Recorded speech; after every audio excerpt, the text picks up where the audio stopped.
some cultures in particular, so there's a lot of emphasis on working a lot of hours. But if you look to the research, like it's done at Stanford, for example, like after 50 hours, it's pretty quickly very bad return on investment of Mhm. time, right? And Very much. I think there was one by an economist there actually who looked at this, and if you're working 70 hours a week, you're actually not getting anything done more than if you were doing 55 hours a week, because those extra 15 hours is just really ineffective, right? Yeah. And I know personally, I experienced this in consulting.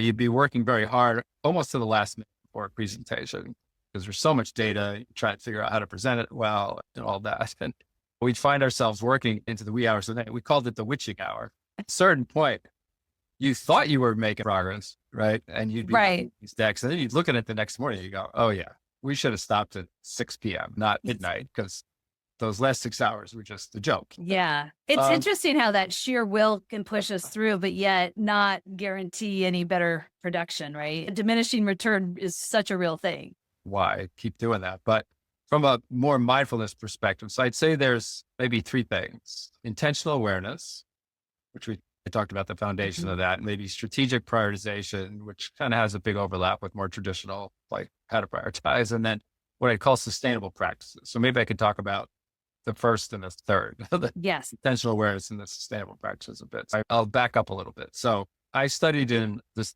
tradition I studied is a Buddhist lineage, if you will, going on for thousands of years. And there's three main practices: concentration, mindfulness, which I've talked about, and these heart practices, which are around cultivating kindness and compassion, joy, and equanimity, like a calm mind, right? And the last one, I know the heart one can sound a little woo woo, but it's used today, for example, in treating PTSD. These are very powerful practices, harnessing the power of the mind and the heart.